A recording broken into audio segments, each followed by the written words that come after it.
More with Dave Greelish about his documentary, Before Macintosh, The Apple Lisa. This is Mac Voices.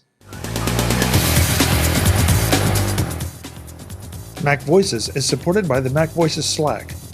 Discussions, questions, and answers, and a place to talk tech with your friends.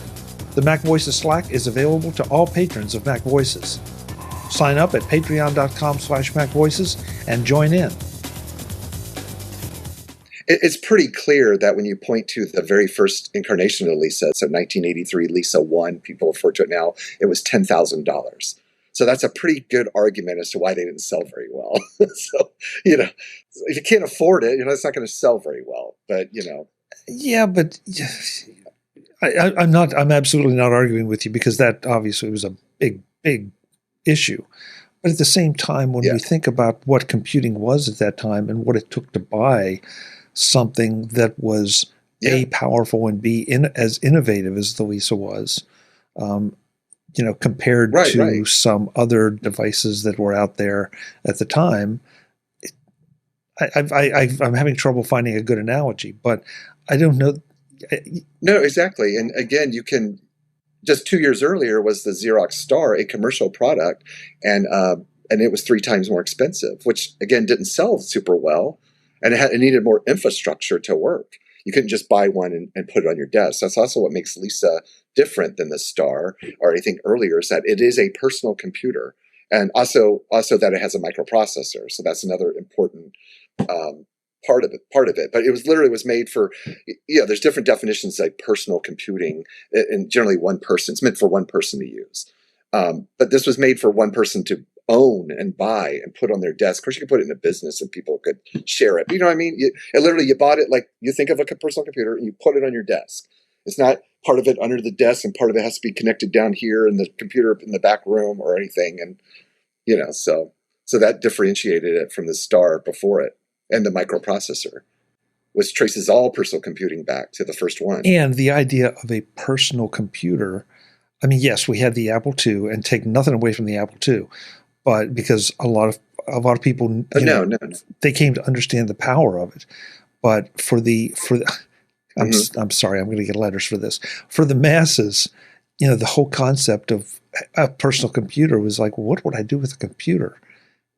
Store my recipes. Oh, why do I need one? I mean, because I could. Yeah, go ahead, please. Oh, let me tell you, because you just made me remember something. So remember I mentioned when I saw the guy come in with the Lisa, I worked at an Apple dealer in Gainesville, Florida. That's where University of Florida is.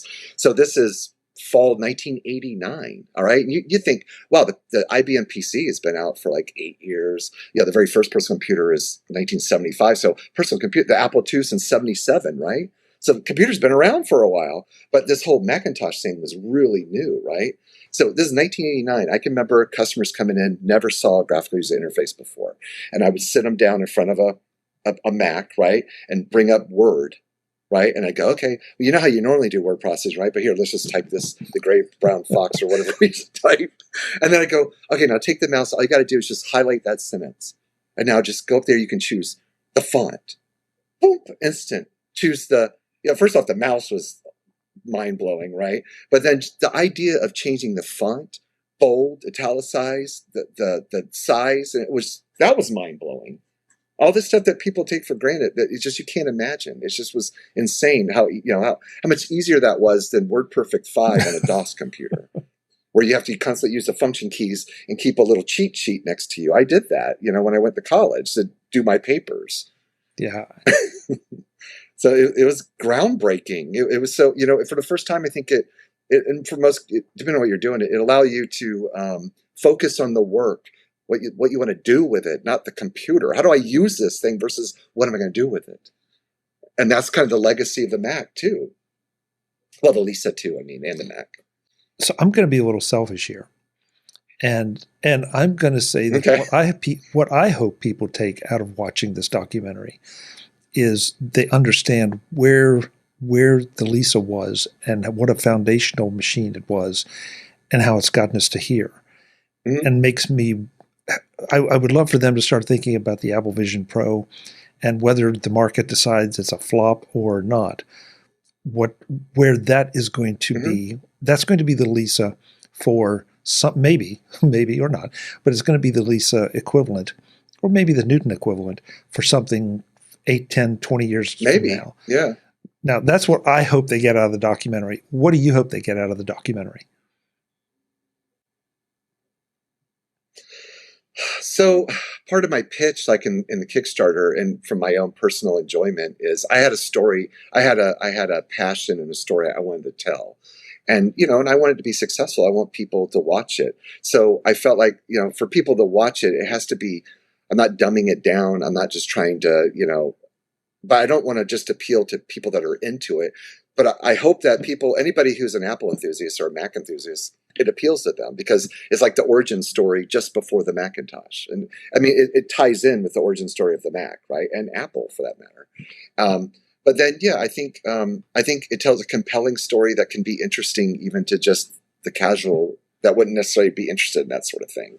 That my hope is that they can find that interesting. Just I think if you tell a good story, especially a documentary story, you have to create an aha moment or moments, or people go, and like you go to a museum. When you go to a museum and you see some old artifact or an object, for it to be compelling, you have to connect some story to it. And so I just hope people connect the story. I hope that's a good answer. Some people just aren't going to be interested, I guess. So I did my best to make it compelling. Well, I think it is compelling, but I'm seeing it through my, the Apple fanboy lens. So, but I think anytime, if you have any interest in history and kind of how we got to where we are now, this is something that you're going to want to pay attention to. And I think it makes a point of, like anything, is it's real easy, especially technology, to kind of look at old technology and go, how primitive, and who cares? What did you do with it? It's like, well, you got to understand that at the time it was, like I said, mind blowing. It was groundbreaking what it could do. It was impressive, and so it's easy to look back on it and not be impressed. But you have to put yourself in there and at the time and understand, how people use computers and to be impressed by it. I just think that creates a certain humility we all need to remember about, not be too arrogant about where we think we are now with anything, any breakthrough technology, innovation, or whatever. That for the time it was very innovative, and also just how hugely influential it was. Oh, to your point though, if I can comment about that's interesting about the Apple Vision. Yeah, I wonder if it'll end up being the Lisa, and it'll end up being a cheaper version of it, way cheaper version or variation. But the Newton, if you don't mind me commenting about that, is because the key thing here is also how expensive. So the Apple Vision is pretty expensive, and so that turns a lot of people off. Let's say it was even half price, it would obviously it might attract more buyers that at least try it out. If it was $800, I'm certain way more people would be, well, I'm willing to take the risk and try it out, right? But that's just not the case. It's the same thing with the Newton. How much was the original Newton? I think it was $500, I believe, the basic one in 1993. Yeah. And then basically, it was a little bit too big to put in your pocket and just did very few things. And it got panned immediately for the handwriting recognition. And so a lot of people were going, I want to pay $500 for this. What am I going to do with it? Kind of like the Apple Vision, or like, say, even computers earlier on. Especially in the late 70s, like the Apple II. What am I going to do with it? And if I want to play games on it, why not just buy an Atari 2600? It's only $200, $300. We're just going to riff on this because I'm thinking about the commentary that we're hearing. Well, the Meta Quest is out there and it's only X number of dollars, as opposed to the Apple Vision Pro that has a comma in the number and the first number is not a 1. So there's this inevitability, I think, to try to justify maybe why you don't want to be on the cutting edge, and the cutting edge is not for everybody. But sometimes you got to recognize the future when it's staring you in the face. And I'll be honest, I haven't followed it that closely. I followed it a little bit, and I'm personally not that much interested in it, or VR kind of stuff, virtual reality stuff, or I know it's augmented reality. But the biggest way people like to pan it, of course, is some YouTuber puts it on and now walks around outside with it. And yeah, of course, it looks totally ridiculous and it does seem appropriate. And will that be a reality on some level? Probably, but I'm certain it's going to be on some minority level of people walking around all the time in them. And it's not really made for that. So in fairness to the product, it's not made for that. It's made for you to augment your reality, mostly in your office, your home, whatever, in a room. No. Am I wrong? No, but you make an interesting point that I really hadn't thought about, is that that's not what it was made for. And so now let's look at the Apple Lisa through that lens. I have to wonder if people were looking at the Apple Lisa and wondering, what is this for? Or that's not what this is for. It's not for what I do. It might be fine for Dave. It might be fine for somebody else. But It's not fine for me because it doesn't do what I do. Maybe it just never got the chance because the software developers never got a chance to really bring it into its own. And it certainly was. It wasn't only made for business users, but it certainly was targeted to business users. So obviously, your Apple, even then, they targeted towards business users because they had the Apple II for consumers, which only cost a fourth of how much that Lisa cost. Pretty well, extras on it and stuff. But then quickly, everybody saw how this is the future of computing across the board, and that helped drive the Macintosh too. Bring down a version of the Lisa that was affordable, and then normal people, consumers, could say, "Oh, I see how I could use this as my computer to do my spreadsheets and my word processing and gaming and everything else versus the old way." But you're right. What am I going to do with it? And that's basically that's how you should buy everything. It's like, why am I buying it? What am I going to do with it? How much money do I have to spend? That's right. It's kind of a key thing for buying anything. But there are times I sound like I'm trying to sell something. I'm not trying to sell anything. I just think that there are times that you have to look and say, not what can I do with it, but what could I do with it? And that's... Yeah. And a lot of the earliest purchasers of the Mac and Lisa said that and did that. And it just depends on what your passion is. So I've always owned a Macintosh, and that Lisa was expensive for me. Didn't break the bank, but it maxed me out. And then when I bought my next Mac, I was on a tight budget. I didn't get my first color Mac until 1993, I guess, or 94. And it was an LC, so bought low end. And I paid a lot of money for it, like $2,500. It was crazy. But I made money with it. I was doing desktop publishing. So I used it to make money, pre-press, and made resumes for people and flyers and whatever. So I knew exactly why I was buying it and what I could use it for. And then I could also enjoy it otherwise.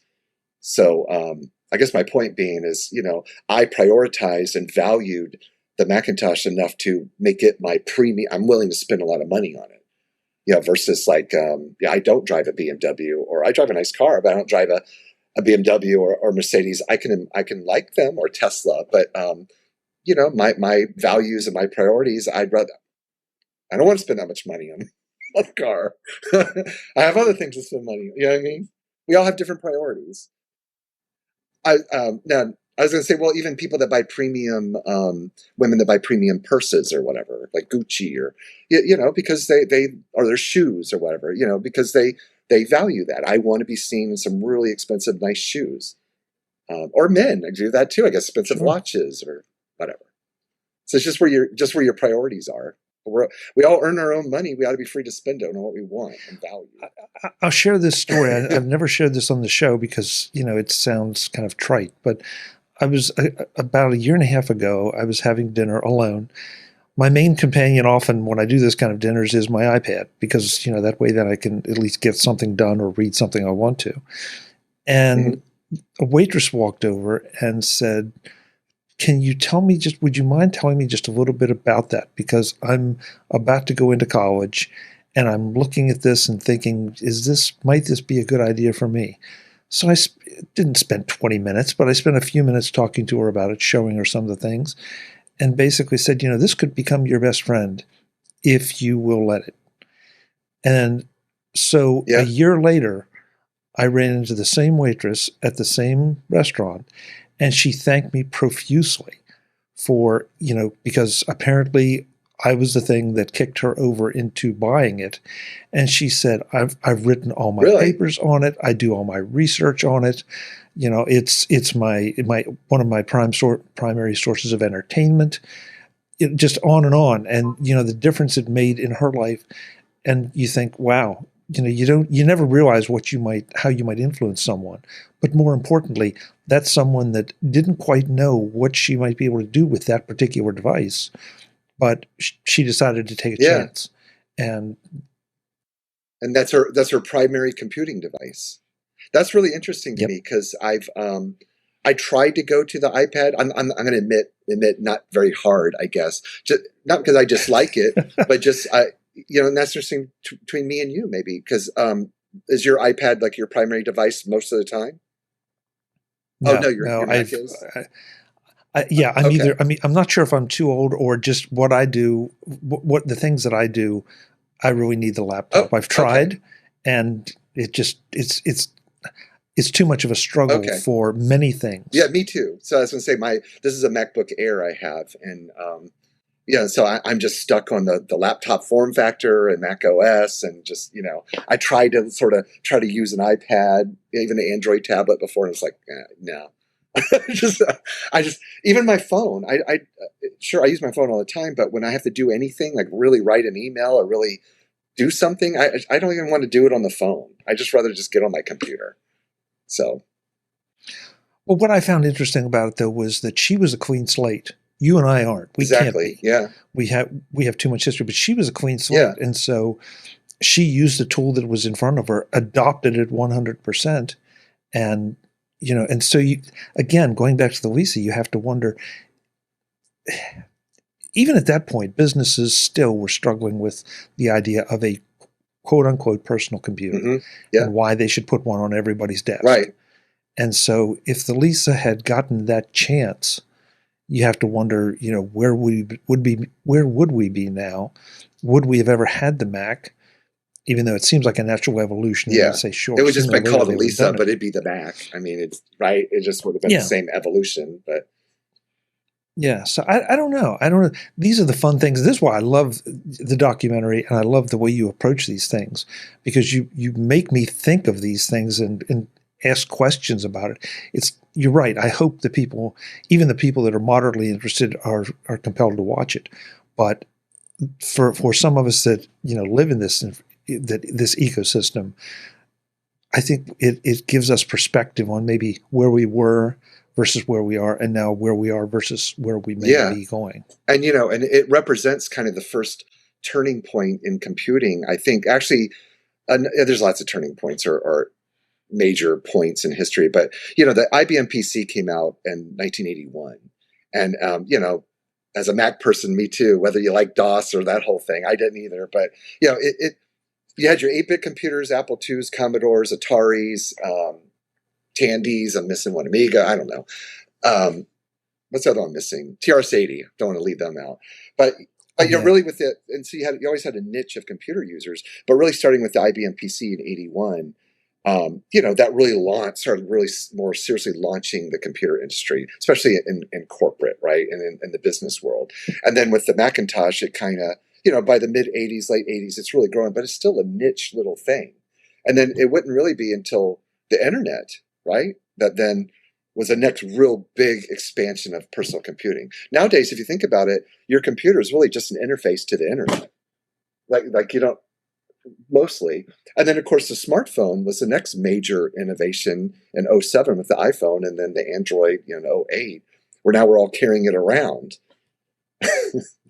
And so modern people, especially young people, Gen Zers and stuff, they can't even imagine not having smartphones, the internet, or much less when computers weren't just part of everybody's life at all times. Can you imagine in 1983, people still did work with no computers? And then in 1990, everybody had a computer, mostly in their business or the corporate world. No internet, though, or networking. It's like, nowadays, your internet goes down in your company, everybody stops working. You can't do work. Well, the network. I try to try to get into the Gen Z generation. I try to think about, okay, what was life like without television? Yeah, when I've people never sat known around and stared. Yeah, and they stared at the radio, listening to that, and that was a big thing. Yeah, and so you're right. It's hard to imagine. Yeah, and it's even hard to imagine. When I was a kid, no internet, no PCs, no smartphones, no tablets, no internet. And it's a great parallel. No video games. Yeah. And you go back, no automobiles, no telephones, no, like 100 years ago was what, 1924. Okay, 150 years ago, pre-Civil War, whatever. Most people they lived their entire life in one little region of wherever they were born. Yeah, and they knew their few neighbors or whatever in the main town or whatever. That was their whole world. And in whatever education they were able to get in that little region, right? Because you couldn't really very easily or cost effectively go anywhere. Well, of course, you had trains in the 1850s, at least in the U.S., but you get my point. Sure. Yeah. Well, you could go somewhere, but. Yeah, and this discussion has taken us from the 1850s now to into the future. But sometimes it's good to just kick back for an hour or so, a couple hours, and contemplate where you've been, the changes you've seen, and going forward. Where are we going? Everybody right now seems to be afraid of AI. I take that back. There seem to be two camps. The both folks are enthusiastic about it and believe it'll be a great thing, and then those that are afraid of it and think it'll end humanity. I don't see the end of humanity coming because of it. I think there are going to be some bumps along the way. That's my personal opinion. But it's part of our evolution. It's coming whether we like it or not. So we better pay attention to it and figure out how you can use it to continue making great films, how I can continue to use it to do the things I want to do with it. So I have two last comments along that line. Please. If you'll indulge me. So, Steve Jobs once said, and I can't remember the exact thing, but he quoted what the fastest animal on Earth was, and I believe it was a cheetah. I could be wrong, but it's a fairly large cat. It's like the fastest animal on Earth. But then he said, with a bicycle, a human being is the fastest animal on Earth. So the bicycle enhances the human being. It's a device, a machine. It's something so he said a computer, I know you know this story, right? He even wanted to call the Macintosh bicycle at one point. The computer is the bicycle for the mind. And so I think of AI as a thought calculator. I know it's more than that, but like if you're using it in your web browser, it's really kind of just enhancing your search. But it's you still have to have an understanding of what you're doing to use a calculator. But yes, it's doing some of the things for you, but you still got to have your mind and understanding and so on. But anyway, the other point I was going to make is one of my favorite documentaries is from 1989. It was on PBS. You can watch it on YouTube. It's 5 parts. It's called The Machine That Changed the World. And the great thing is it's history. So even though that's an old documentary, it's history. It's still good. It just stops at 1989. But there's a segment in it, and it's when the history of the computer gets to mid-1950s. And this is when mainframe computers like UNIVAC and IBM and so on had really just started to really take off, the whole idea of computing. And there was a buzzword then that came into being, and they show some interviews of people like, oh, what do you think of this? What do you think of this that's going on? So we have this buzzword now called AI, and everybody's so afraid of it. And what's going to happen to my job, right? So go back to late 1950s, the word was automation. It's the same parallel. What's going to happen to my job? What if automation comes to my factory, or comes to this, or comes to that? Automation came to a lot of things. Like one of the first big ones was insurance and banking and anything that took armies of people, at desks. Computers got rid of a lot of those people, right? Especially banking with the magnetic strips and checking and stuff. It used to take a human being to look at every check, right? And ledgers and do whatever and, okay, clear. Or I don't know what they did, but you see what I'm saying? And then now they're running through, super fast. Of course, we don't even use checks now, but you get my... But there's a parallel there. History kind of repeats itself a little bit. So for anybody listening, I think that's really interesting. Look at the history of like the buzzword automation and compare it to the AI. Go watch that documentary. It's really good. After you watch mine. Okay, so that's perfect segue, Dave. Great job. So, yeah, we've been talking about this documentary the whole time.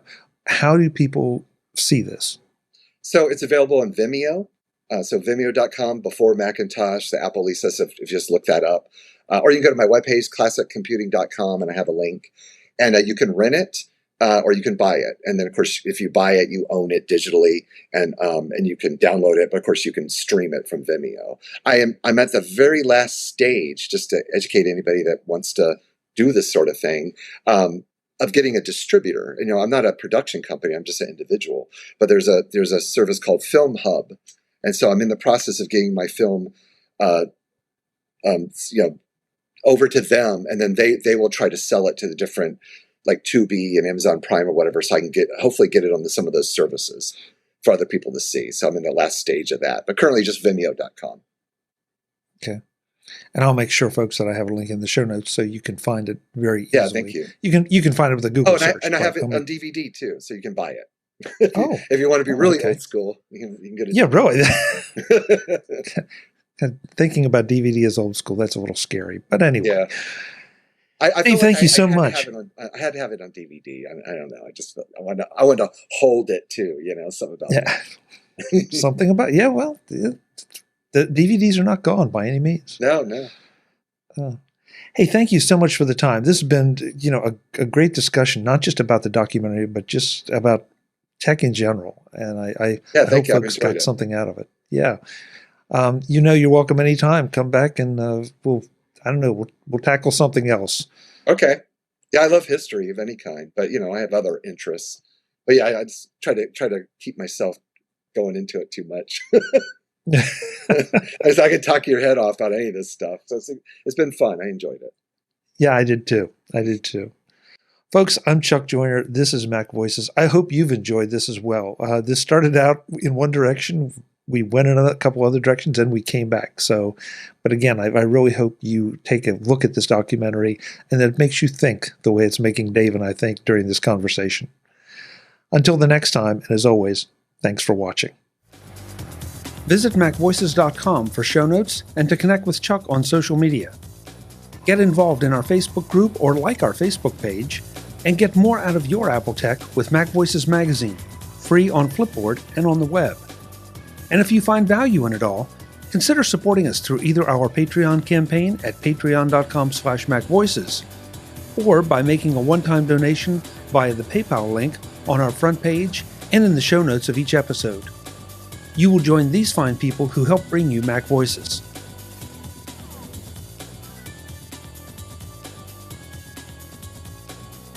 Advertising handled by Backbeat Media at backbeatmedia.com. Bandwidth provided by CashFly at cashfly.com.